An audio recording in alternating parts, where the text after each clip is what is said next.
Burn ইনস্টিটিউটে চিকিৎসাধীন মাইলস্টোনের আরও দুজনের মৃত্যু। পরিবারকে লাশ হস্তান্তর, নিহতের সংখ্যা বেড়ে ৩৫। খাগড়াছড়ির দীঘিনালা লোকাং এলাকায় ইউপিডিএফ জেএসএস এর মধ্যে গোলাগুলিতে নিহত ৪, আহত বেশ কয়েকজন। নিরাপরাধ মানুষ আসামি হওয়ায় জুলাই হত্যাকাণ্ড তদন্তের সময় লাগছে, জানালেন স্বরাষ্ট্র উপদেষ্টা। অবৈধ অস্ত্র উদ্ধারের তাগিদ। নির্বাচনের আগে অবৈধ অস্ত্র উদ্ধার ও সন্ত্রাস দমনে অভিযান চলবে, জানালেন সিইসি। এআইকে বড় চ্যালেঞ্জ মানছেন। গণতন্ত্র সঠিকভাবে চলতে দিতে হবে, মন্তব্য মির্জা ফখরুলের। সংস্কার ছাড়া নির্বাচন না মানার ঘোষণা নাহির ইসলামের। আপনাকে গণতন্ত্রকে চলতে দিতে হবে তার নিজস্ব গতিতে। এটাকে আমি এইভাবে ঠিক করবো, এটাকে এইভাবে ঠিক করবো, এটাতে গণতন্ত্র ঠিক হয় না। বিচার সংস্কার ছাড়া নির্বাচন অর্থহীন হয়ে যাবে। এই নির্বাচনকে জনগণ গ্রহণ করবে না। এবং নিম্নচাপের প্রভাবে উপকূলে নদ নদীর পানি বৃদ্ধি, জোয়ারে নিম্নাঞ্চল প্লাবিত। 15 জেলায় 3 ফুট জলোচ্ছ্বাসের পূর্বাভাস। দেখছিলেন দেশ জনপদ সংবাদ শিরোনাম, সঙ্গে আছি আমি তোয়া আফরোজ। এবার বিস্তারিত। মাইলস্টোন স্কুল অ্যান্ড কলেজে যুদ্ধ বিমান বিধ্বস্তের ঘটনায় মৃতের সংখ্যা বেড়ে দাঁড়িয়েছে ৩৫-এ। সকালে বার্ন ইনস্টিটিউটে চিকিৎসাধীন শিক্ষার্থী জারিফ ফারহান ও অফিস সহকারী মাসুমা বেগমের মৃত্যু হয়। পরে তাদের মরদেহ লাশ পরিবারের কাছে হস্তান্তর করা হয়। আরও জানাচ্ছেন মাকদুরা মিতি। মাইলস্টোনে ঘটে যাওয়া বিমান দুর্ঘটনায় মৃত্যু প্রতিদিন কেড়ে নিচ্ছে এক একটি প্রাণ, যা শুধু সংখ্যা নয়, হারিয়ে যাচ্ছে এক একটি স্বপ্ন। মাইলস্টোনে বিমান বিধ্বস্তের সেই বিভীষিকাময় ঘটনায় আইমান ও মাকিনের পর আজ না ফেরার দেশে পাড়ি জমালো মাইলস্টোন স্কুল অ্যান্ড কলেজের 7ম শ্রেণীর শিক্ষার্থী জারিফ ও অফিস সহকারী মাসুমা বেগম। সকাল 9:10 জাতীয় বার্ন ইনস্টিটিউটের নিবিড় পরিচর্যা কেন্দ্রে 40% দগ্ধ নিয়ে চিকিৎসাধীন অবস্থায় মারা যায় শিশু জারিফ। এর ঘণ্টাখানেক পরেই মৃত্যুর কোলে ঢলে পড়ে মাইলস্টোন স্কুল অ্যান্ড কলেজের অফিস সহকারী মাসুমা বেগম। মৃত জারিফ তার পরিবারের সঙ্গে উত্তরায় বাস করত। তার গ্রামের বাড়ি রাজবাড়ী জেলায়। অন্যদিকে এক ছেলে ও এক মেয়েকে নিয়ে তুরাগ নয়ানগরের শুক্রভাঙা এলাকায় থাকতেন মাসুমা বেগম। তার গ্রামের বাড়ি ভোলার বোরহানউদ্দিন উপজেলায়। মাকদুরা মিতি, নিউজ ডেস্ক, দেশ টিভি। মাইলস্টোন ট্র্যাজেডিতে দগ্ধদের চিকিৎসা চলছে জাতীয় বার্ন ইনস্টিটিউটে। এ নিয়ে আরো জানাতে সরাসরি যুক্ত হচ্ছেন আমাদের সহকর্মী জান্নাতুল মোহনা। মোহনা, দগ্ধদের বিষয়ে সর্বশেষ কি জানালো কর্তৃপক্ষ? বিস্তারিত জানাবেন। আপনি জানেন তো যে আজও 2জন নিহত হয়েছেন, এবং তবে এর মধ্যে আপনাকে কিছুটা স্বস্তিজনক খবর জানাতে চাই। আজ 2জন শিশু রিলিজ পেয়েছেন। কিছুক্ষণ আগেই আমরা দেখেছি যে মাইলস্টোন শিক্ষার্থী শিশু আয়ান খান তার বাবা মায়ের সাথে আজ রিলিজ পেয়ে সুস্থ হয়ে বাড়ি ফিরছেন, এবং আমরা দেখেছি আরও একজন রাফসি নামের এক শিক্ষার্থী, তাকেও রিলিজ দেওয়ার কথা। আর কিছুক্ষণের মধ্যে হয়তো সে তার বাবা মায়ের কাছে ফিরে যাবে, পরিজনের কাছে ফিরে যাবে, এবং সুস্থ হয়ে তারা ফিরে যাচ্ছেন। কিছুক্ষণ আগেই আমাদের বার্ন ইনস্টিটিউটের যে মহাপরিচালক তিনি জানিয়েছেন যে এখন পর্যন্ত মৃতের সংখ্যা 35, সেই সাথে বার্ন ইনস্টিটিউটে ভর্তি আছেন 36 জনের মধ্যে, এবং 4 জন আইসিইউতে রয়েছেন, এবং খুবই ক্রিটিক্যাল অবস্থায় রয়েছেন 9 জন। তো আশঙ্কাজনকভাবে থাকলেও সবাইকেই তারা দোয়া করতে বলেছেন, এবং বলেছেন যে যারা খুবই আশঙ্কাজনক অবস্থায় রয়েছেন তাদের সুস্থতার জন্য সকলকে প্রার্থনার অনুরোধ জানিয়েছেন। এবং সেই সাথে বলতে চাই যে এই মর্মান্তিক দুর্ঘটনা ঘটে গেছে, সেই মর্মান্তিক দুর্ঘটনা থেকে আজ সুস্থ হয়েও বাড়ি ফিরছেন 2 জন, এবং সরকারিভাবে তাদের সকল চিকিৎসা বহন করা হচ্ছে এবং সকল খরচ বহন করা হচ্ছে। এবং সেই সাথে বাংলাদেশের ডাক্তারদের পাশাপাশি সিঙ্গাপুরের 9 জনের একটি প্রতিনিধি দল আছেন, ভারতীয় 2 জন ডাক্তার এবং 1 জন নার্স আছেন, সেই সাথে চায়নার থেকেও ডাক্তার এসেছেন, এবং সহায়তা করা হচ্ছে তাদেরকে, সেটাই আমরা জানতে পেরেছি। এবং বার্ন ইনস্টিটিউট কর্তৃপক্ষের পক্ষ থেকে বলা হচ্ছে যে তারা একদম সুস্থ হওয়া পর্যন্ত তারা ফিরবেন, এবং আমরা এত দূরে জানতে পেরেছি। তো এই ছিল বার্ন ইনস্টিটিউটের সামনে থেকে আমার কাছে সর্বশেষ সংবাদ। আপনাকে ধন্যবাদ মোহনা। দর্শক, মাইলস্টোন ট্রাজেডিতে দগ্ধদের চিকিৎসার ব্যাপারে বিস্তারিত জানাচ্ছিলেন আমাদের সহকর্মী জান্নাতুল মোহনা। যুদ্ধবিমান বিধ্বস্তের পর রাজধানী সহ দেশের বিভিন্ন এলাকার মানুষ আসছেন মাইলস্টোনে। নিজ চোখে ঘটনাস্থল দেখে জানাচ্ছিলেন সহমর্মিতার কথা। আর ভবিষ্যতে এমন দুর্ঘটনা এড়াতে আগে থেকেই সরকারকে প্রস্তুতির আহ্বান জানান বিএনপির যুগ্ম মহাসচিব হাবিবুন নবী খান সোহেল। সহকর্মী মোহাম্মদ আলাউদ্দিনের প্রতিবেদন, জানাচ্ছেন ইউসুফ ভুইয়া। উত্তরা মাইলস্টোন কলেজ বিমান বিধ্বস্তের পর ক্যাম্পাসটি যেন এখন বিনোদন কেন্দ্র। প্রতিদিনের মতো শনিবারও ঢাকা সহ আশেপাশের জেলা থেকে মানুষ আসছে দুর্ঘটনাস্থল দেখতে। সরাসরি ঘটনাস্থল দেখে জানান তাদের সহমর্মিতার কথা। বলেন, এমন হৃদয় বিদারক ঘটনায় শোকাহত পুরো জাতি। কি অবস্থা, কি বলবো, ভাষায় প্রকাশ করা যাচ্ছে না, বলার মতো কোনো ভাষা নেই। মর্মাহত অবস্থা দেখে খুব কষ্ট লাগতেছে। সেটা দেখা তোকে দেখছি তখন আর বেশি খারাপ লাগছে। প্লেস না করাই ভালো, এটাই আমাদের অভিভাবক হিসেবে প্রত্যাশা সরকারের কাছে। এদিকে যে কোনো দুর্ঘটনার পর কর্তৃপক্ষের টনক নড়ে জানিয়ে বিএনপির যুগ্ম মহাসচিব হাবিবুন নবী খান সোহেল বলেন, ভবিষ্যতে এই ধরনের ঘটনা এড়াতে আগে থেকেই প্রস্তুতি রাখতে হবে সরকারকে। কদিন পরে পরে দেখবেন যে উঁচু উঁচু বিল্ডিং এ আগুন লাগে, আগুন লাগার পর সেটা নিয়ে হইচই হয়, অনেক মানুষ মারা যাওয়ার পর অনেক কথাবার্তা আসে, কিন্তু কোনো ব্যবস্থা গ্রহণ করা হয় না। এমন ঘটনা ঘটার আগে যাতে আমাদের ব্যবস্থাগুলো নেওয়া। গেল 21 জুলাইয়ের বিমান বিধ্বস্তে এখন পর্যন্ত মৃত্যুর সংখ্যা 30 ছাড়িয়েছে।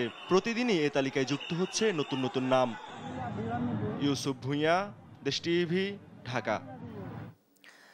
খাগড়াছড়িতে 2 সশস্ত্র গ্রুপের গোলাগুলির ঘটনায় 4 জন নিহত হয়েছে। শনিবার শুক্রবার রাতে জেলার দীঘিনালার দুর্গম নারায়ছড়ি এলাকায় ইউপিডিএফ ও জেএসএস এর কর্মীদের মধ্যে সংঘর্ষের ঘটনায় এ হত্যাকাণ্ড হয়। পরে ঘটনার সত্যতা নিশ্চিত করে দীঘিনালা থানার ভারপ্রাপ্ত কর্মকর্তা নুরুল হক জানান, আঞ্চলিক সংগঠন দুটির আধিপত্যকে কেন্দ্র করে এই সংঘর্ষ। এলাকায় অত্যন্ত দুর্গম, সেখানে পৌঁছানো সম্ভব নয়। এখন পর্যন্ত তারা মুখোমুখি অবস্থানে আছে বলেও তিনি জানান। কয়জন? 4 জন নিহত। ও, এটা কি দুর্গম এরিয়া না ভাইয়া? জি, খুবই দুর্গম এরিয়া, খুবই রিমোট এরিয়া। সেখানে ওটা আঞ্চলিক সংগঠন আধিপত্য বিস্তারকে কেন্দ্র করে এটা ঘটনা ঘটেছে। আপনারা এই স্পটে যেতে পারছেন না কেন? আমরা সেখানে দুর্গম এরিয়া এবং দুই পক্ষ এখনো মুখোমুখি অবস্থানে, যে কোনো সময় আবারও লাগতে পারে। ধন্যবাদ। খাগড়াছড়িতে 2 সশস্ত্র গ্রুপের গোলাগুলির ঘটনায় 4 জন নিহত হয়েছে। এ বিষয়ে আলোচনাতে খাগড়াছড়ি থেকে আমাদের সাথে সরাসরি যুক্ত হচ্ছেন আমাদের সহকর্মী অপু দত্ত। অপু, সর্বশেষ পরিস্থিতি কি সেখানকার, বিস্তারিত জানাবেন। ধন্যবাদ। আমি আসলে খাগড়াছড়ির পুলিশ সুপারের সাথে কথা বলেছি। সেই ঘটনায় আসলে ঘটনাস্থলে যাওয়া কিংবা সেখানে গিয়ে স্বাভাবিক খবর নেওয়ার মতো কোনো পরিস্থিতি নেই, কারণ নারায়ণছড়ি হচ্ছে একদম ভারত সীমান্তবর্তী একটি এলাকা, যেখানে গাড়ি দিয়ে আসলে যাওয়ার তেমন কোনো সুযোগ নেই। তো আমরা ঘটনা সম্পর্কে যেটা জেনেছি, মূলত ইউপিডিএফ তৌহিদ গ্রুপ এবং সন্তুল আহমদ জেএসএস এর মধ্যে মূলত গতকাল রাতে এই সংঘর্ষের ঘটনা ঘটেছে। প্রায় বলা হচ্ছে যে 2 থেকে 250 রাউন্ড গোলাগুলি হয়েছে উভয়ের মধ্যে। তবে এতটুকু পর্যন্ত কোনোভাবে নিশ্চিত হওয়া গেলেও যে 3 থেকে 4 জন মারা যাওয়ার যে বিষয়টি জানা যাচ্ছে, সেটি আসলে কোনো পক্ষ নিশ্চিত করছে না। পুলিশের পক্ষ থেকে বলা হচ্ছে এই বিষয়টি তারা শুনেছেন, তবে তারা নিশ্চিত নয়। একই সাথে প্রসিদ্ধ হিসাবে যে ইউপিডিএফ এর মুখপাত্র অঙ্গমান্না যিনি বলছেন, তিনি বলছেন এরকম আসলে কোনো ঘটনা ঘটেনি, এটি সম্পূর্ণ ভিত্তিহীন এবং গুজব। তারা বলছেন ওই এলাকার মধ্যে এমন কোনো ঘটনার কোনো সুযোগ নেই। তবে আমরা যতদূর জেনেছি যে ওই এলাকা এতটা দুর্গম এলাকা যে সেখানে আধিপত্য বিস্তার নিয়ে ঘটনা ঘটে থাকতে পারে। তবে যদি হতাহত হয়ে থাকে, সেই সম্পর্কে আসলে কোনো তথ্য জানার কোনোভাবেই সুযোগ নেই। আর যে এলাকাতে, সেটি হচ্ছে নারায়ণছড়ি বিওপি থেকে দক্ষিণ পূর্ব দিকের প্রায় 3 কিলোমিটার দূরে শিল্পী কারবারি পাড়া এলাকায় এই ঘটনাটা ঘটেছে। তো এই আসলে নতুন করে কোনো উত্তেজনা কিংবা নতুন কোনো ঘটনার আমরা খবর পাইনি। এই ছিল নারায়ণছড়ির সর্বশেষ। পুলিশের সঙ্গে কোনো রাজনৈতিক দলের বিভেদ থাকতে পারে না বলে মন্তব্য করেন স্বরাষ্ট্র উপদেষ্টা মোহাম্মদ জাহাঙ্গীর আলম চৌধুরী। শনিবার নারায়ণগঞ্জ জেলা পুলিশ লাইন্স পরিদর্শন শেষে তিনি এ মন্তব্য করেন। তিনি জানান, জুলাই গণ অভ্যুত্থানের মামলাগুলোতে উদ্দেশ্য প্রণোদিতভাবে নিরাপরাধদের আসামি করা হয়েছে। এমন অভিযোগ থাকায় তদন্ত বিলম্বিত হচ্ছে। সুষ্ঠু তদন্ত শেষে নির্ভরযোগ্য অভিযোগপত্র দেওয়া হবে। এছাড়া আগামী নির্বাচনের আগে জুলাই আন্দোলনের সময় লুট হওয়া অস্ত্রসহ সব অবৈধ অস্ত্র উদ্ধারে সরকারকে আরও গুরুত্ব দেওয়ার পরামর্শ দেন তিনি। র্যাব 11 কার্যালয় পরিদর্শন শেষে সাংবাদিকদের এক প্রশ্নে স্বরাষ্ট্র উপদেষ্টা বলেন, যদি কোনো বাংলাদেশি অবৈধভাবে ভারতে থাকেন তবে সঠিক প্রক্রিয়ায় বাংলাদেশে তাদের গ্রহণ করবে, তবে রোহিঙ্গা শরণার্থীদের বাংলাদেশ গ্রহণ করবে না।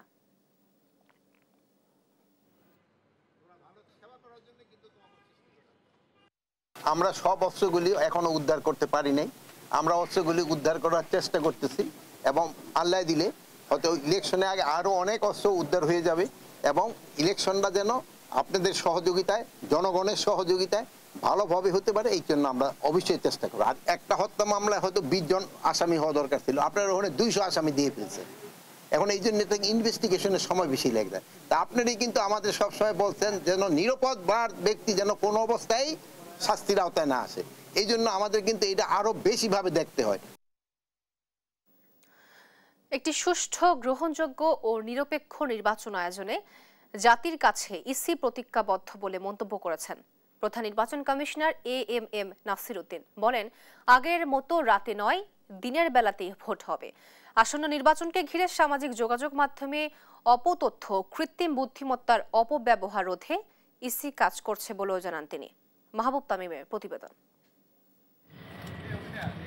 শনিবার সকাল 10টায় খুলনায় নির্বাচন অফিস এবং প্রশাসনের কর্মকর্তাদের সঙ্গে মতবিনিময় করেন প্রধান নির্বাচন কমিশনার AMM নাসির উদ্দিন। এর আগে সাংবাদিকদের সঙ্গে কথা বলেন তিনি। সুষ্ঠু নির্বাচন আয়োজনে নিত্য নতুন চ্যালেঞ্জ আসছে জানিয়ে সিইসি বলেন, নির্বাচন কমিশন ও নির্বাচন ব্যবস্থা সম্পর্কে মানুষের আস্থা ফিরিয়ে আনা জরুরি। আমরা কোনো রাতের বেলায় কোনো কর্মকাণ্ড করতে চাই না, দিনের বেলায় সব কর্মকাণ্ড করে যাতে মানুষ এক স্বচ্ছতার সাথে যাতে কাজটা সমাধা করি। তাহলে হয় কি, মানুষ স্বচ্ছতা যদি এনশিওর করা যায় তো মানুষের কাছে এটা গ্রহণযোগ্য হয়। এটা একটা আমাদের চেষ্টা থাকবে। সামাজিক যোগাযোগ মাধ্যমে নির্বাচন নিয়ে ভুল তথ্য প্রচার করা হচ্ছে উল্লেখ করে তিনি বলেন, এসব ভুল তথ্য ও কৃত্রিম বুদ্ধিমত্তার অপব্যবহার নিয়ন্ত্রণ বড় চ্যালেঞ্জ। এত মিসইনফরমেশন এবং ডিসইনফরমেশন এর মাধ্যমে সার্কুলেট করে দিয়েছে, এটা অস্ত্রের চাইতো মারাত্মক। যে সোশ্যাল মিডিয়াতে যে অপপ্রচার হচ্ছে, অপতথ্য এবং ভুল তথ্য দেওয়া হয়, এই ব্যাপারে আপনারা একটু দয়া করে আমাদেরকে সাহায্য করুন, আপনাদের সহায়তা চাই। এদিকে আসন্ন নির্বাচনের জন্য স্থানীয় পর্যবেক্ষকদের 10 আগস্টের মধ্যে আবেদন জমা দিতে বিজ্ঞপ্তি জারি করেছে নির্বাচন কমিশন। নির্বাচন পর্যবেক্ষণ নীতিমালা 2025 অনুসারে পর্যবেক্ষক সংস্থা হিসেবে নিবন্ধনের জন্য আবেদন করতে পারবে বেসরকারি সংস্থাগুলো। মাহবুব তামিম, নিউজ ডেস্ক, দেশ টিভি। দেশের রাজনৈতিক অর্থনৈতিক কাঠামোর গুণগত পরিবর্তন দরকার, এজন্য গণতান্ত্রিক প্রক্রিয়া চলতে দিতে হবে বলে মন্তব্য করেছেন বিএনপি মহাসচিব মির্জা ফখরুল ইসলাম আলমগীর। বলেন, সরকারকে সবাই মিলে সহযোগিতা করছে বলেই সরকার চলছে। রাজধানীতে আয়োজিত আলাদা 2টি অনুষ্ঠানে এসব কথা বলেন বিএনপি মহাসচিব। বিস্তারিত জানাচ্ছেন আলী আকাশ। শনিবার সকালে রাজধানীর সিরডাপে সাবেক তত্ত্বাবধায়ক সরকারের উপদেষ্টা ডক্টর হোসেন জিল্লুর রহমানের লেখা অর্থনীতির শাসন ও ক্ষমতা যাপিত জীবনের আলেখ্য শীর্ষক গ্রন্থ প্রকাশ ও আলোচনা সভার আয়োজন করা হয়। এতে অংশ নেয় বিএনপির মহাসচিব মির্জা ফখরুল ইসলাম আলমগীর।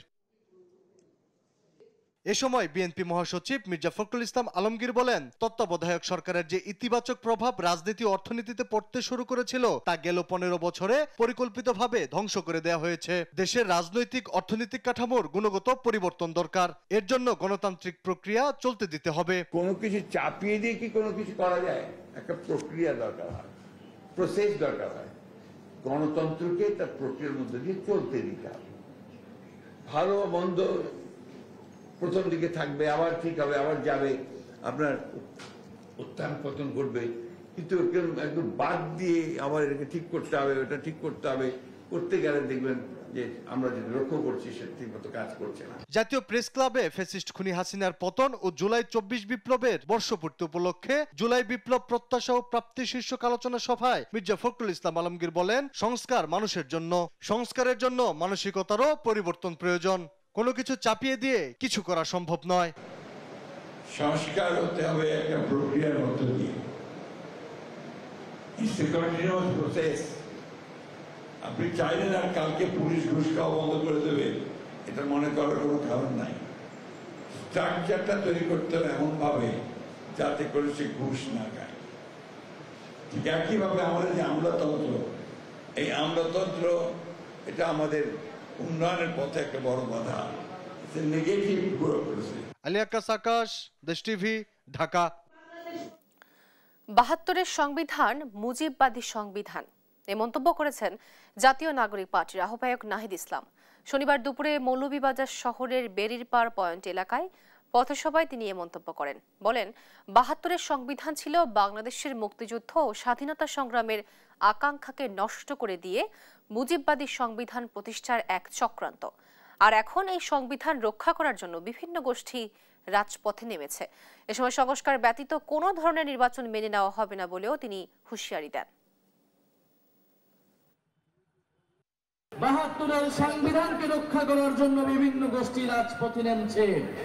৭২-এর সংবিধান ছিল বাংলাদেশের মুক্তিযুদ্ধকে, বাংলাদেশের স্বাধীনতা সংগ্রামের আকাঙ্ক্ষাকে নষ্ট করে দিয়ে মুজিববাদী সংবিধান প্রতিষ্ঠা করার চক্রান্ত।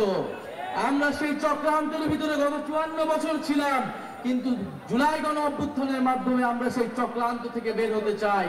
কিন্তু বিচার সংস্কার ছাড়া নির্বাচন অর্থহীন হয়ে যাবে। এই নির্বাচনকে জনগণ গ্রহণ করবে না। বঙ্গোপসাগরের সৃষ্ট নিম্নচাপের প্রভাবে দেশের দক্ষিণাঞ্চলের উপকূলীয় জেলাগুলোতে টানা বৃষ্টি ও অস্বাভাবিক জোয়ারে প্লাবিত হয়েছে নিম্নাঞ্চল।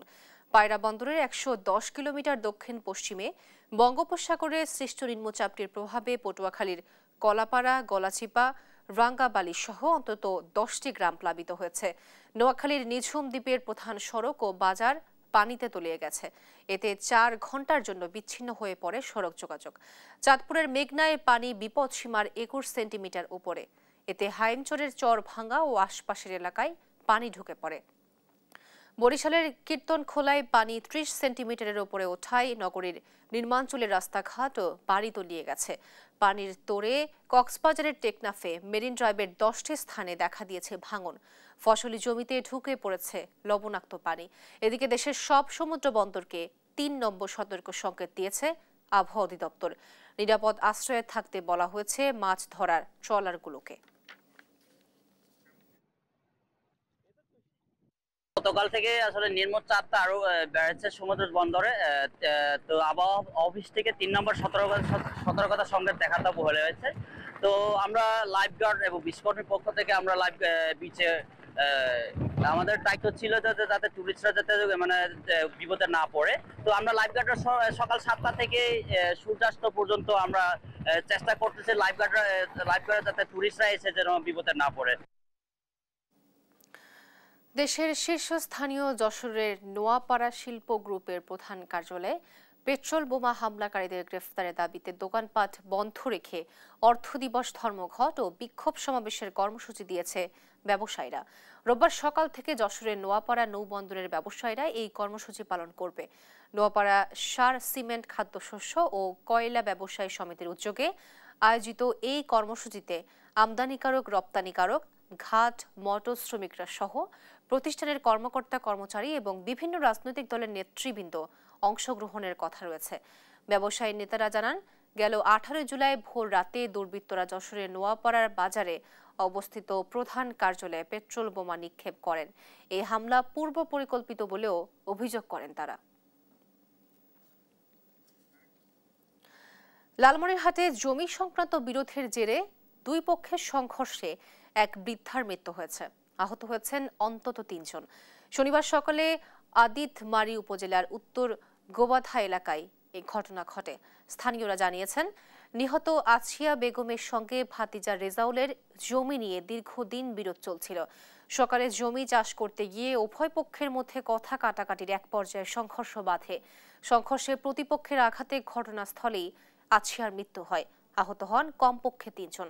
তাদের হাসপাতালে ভর্তি করা হয়েছে। জড়িতদের গ্রেফতারে অভিযান চলছে বলে জানিয়েছে পুলিশ। নাম আসিয়া বেগম, ওনার বয়স প্রায় 80-85 বছর হবে। তাকে প্রতিপক্ষ জমি নিয়ে গণ্ডগোলের প্রেক্ষিতে তাকে আঘাত করছে, মারধর করার পরে সে মৃত্যুবরণ করেছে। আমরা একজন আসামি ইতিমধ্যে গ্রেপ্তার করেছি, আর বাকি আসামিদের গ্রেপ্তার করার চেষ্টায় আছি। রাষ্ট্র কাঠামো মেরামতের 31 দফা দাবিতে কুষ্টিয়ার কুমারখালীতে পদযাত্রা করেছে কেন্দ্রীয় কৃষক দল। শুক্রবার বিকেলে কেন্দ্রীয় কৃষক দল নেতা হাফেজ মঈনুদ্দিনের নেতৃত্বে রায়ডাঙ্গা গ্রামে শহীদ আবরার ফাহাদের কবর জিয়ারত করা হয়। পরে রাষ্ট্র কাঠামো মেরামতের 31 দফা দাবিতে পদযাত্রা করেন।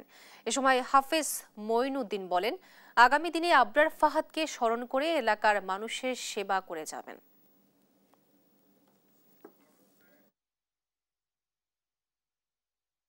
আবরার ফাহাদের যে আদর্শ এবং চরিত্র, সেই আদর্শকে আমি আমার বুকে ধারণ করে আমি আগামী দিনে খুকসা কুমারখালীতে আমি মানুষের সেবক হিসাবে কাজ করব।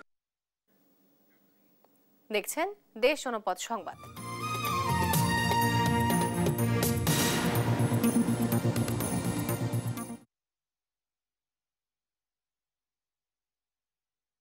কুমিল্লায় 23 মামলার আসামি মামুন হোসেন দুর্বৃত্তের হামলায় নিহত হয়েছে। শুক্রবার দিবাগত রাত 12:15টায় দাউদকান্দি উপজেলার ঢাকা চট্টগ্রাম মহাসড়কের গৌরীপুর বাসস্ট্যান্ডে এই ঘটনা ঘটে। প্রত্যক্ষদর্শীরা জানায়, মামুন 3 নারী সহ ঢাকা থেকে কক্সবাজারে এসি বাস যোগে যাওয়ার পথে পানি কিনতে গৌরীপুর বাসস্ট্যান্ডে নামে। এমন সময় একদল দুর্বৃত্ত পিছন দিক থেকে আতর্কিত রামদা দিয়ে মাথায় এলো পাথারি কুপিয়ে জখম করে তাকে। পরে ঘটনাস্থলেই তার মৃত্যু হয়। পরে দাউদকান্দি মডেল থানা পুলিশ মরদেহ উদ্ধার করে গৌরীপুর হাসপাতালে পাঠায়। এ বিষয়ে আইনি ব্যবস্থা নেওয়ার কথা জানিয়েছে পুলিশ। চাঁদা দাবির অভিযোগে অস্বীকার করে রাজশাহীতে সংবাদ সম্মেলন করেছেন যুবদল ও ছাত্রদল নেতা। শনিবার দুপুরে নগর বিএনপি কার্যালয়ে সংবাদ সম্মেলন করেছেন রাজশাহী জেলা যুবদলের সাবেক সভাপতি মোজাদ্দেদ জামানি সুমন ও রাজশাহী সরকারি সিটি কলেজ ছাত্রদলের সদস্য সচিব এমদাদুল হক লিমন। এর আগে তাদের বিরুদ্ধে চাঁদা দাবির অভিযোগ এনে মামলা করেন আবাসন ব্যবসায়ী মোস্তাফিজুর রহমান। তবে সংবাদ সম্মেলনে ছাত্রদল ও যুবদল নেতারা দাবি করেন, একটি ফ্ল্যাটের বায়না করেও ক্রেতাকে ফ্ল্যাট বুঝিয়ে না দেওয়ায় তারা ওই ফ্ল্যাটের মধ্যস্থতা করেছিলেন। 2022 সাল গ্রিন প্লাজার প্রপার্টিজের একটি ফ্ল্যাট বুকিং দিয়ে মোট 27 লক্ষ টাকা পরিশোধ করেন সংযুক্ত রসিদ সমূহ। ফ্ল্যাট ও হস্তান্তর না করে মুস্তাফিজ বিভিন্ন সময়ে প্রতিশ্রুতি দিয়ে সময় প্রেক্ষণ করে এবং শেষ পর্যন্ত প্রতারণামূলক আচরণ লিপ্ত হয়। টাকা ফেরত চাইলে মুস্তাফিজ সন্ত্রাসী দিয়ে হুমকি এবং হেনস্থার চেষ্টা করেন। দেশের বিভিন্ন স্থানে জুলাই পুনর্জাগরণে সমাজ গঠনে শপথ গ্রহণ ও আলোচনা সভা অনুষ্ঠিত হয়েছে। শনিবার দুপুরে চাঁপাইনবাবগঞ্জ সমাজ সেবা ও মহিলা বিষয়ক অধিদপ্তরের যৌথ আয়োজনে জেলা প্রশাসনের মুক্ত মঞ্চে জুলাই পুনর্জাগরণ নিয়ে আলোচনা সভা অনুষ্ঠিত হয়। আলোচনা সভার আগে সারা দেশের সঙ্গে একযোগে জুলাই পুনর্জাগরণে সমাজ গঠনে শপথ গ্রহণ পাঠ করান সমাজ কল্যাণ মন্ত্রণালয়ের উপদেষ্টা শারমিন এস মুর্শিদ। জয়পুরহাটে জুলাই পুনর্জাগরণে সমাজ গঠনে লাখো কণ্ঠে শপথ পাঠ অনুষ্ঠান অনুষ্ঠিত হয়। একই দিনে নওগাঁয় একটি মানবিক, বৈষম্যহীন ও ন্যায়ভিত্তিক সমাজ গঠনের জন্য লাখো কণ্ঠে শপথ পাঠ ও আলোচনা সভা অনুষ্ঠিত হয়। এতে অংশগ্রহণ করে জুলাই গণ অভ্যুত্থানের শহীদ পরিবারের সদস্য ও বৈষম্য বিরোধী ছাত্র আন্দোলন শিক্ষার্থীরা সহ আরও অনেকে। 2024 সালের সকল জুলাই শহীদদের এবং মাইলস্টোনের নিহত সকল শহীদদের মাত্রায় কামনা করছি। একই সাথে সকল আহতদের দ্রুত সুস্থতা কামনা করছি। 71-এর মুক্তিযুদ্ধ, 2024-এর যে পুনর্জাগরণ, গণ অভ্যুত্থান, যারা শাহাদত বরণ করেছেন, কোরআনুল কারীমের ভাষায় যদি আমি বলি, ওয়ালা তাকলু লিমান ইয়াকতালু ফি সাবিলিল্লাহি আমওয়াত। দর্শক, এই ছিল এখনকার দেশ জনপদ সংবাদ। পরের বুলেটিন দেখার আমন্ত্রণ রইল। ধন্যবাদ সবাইকে।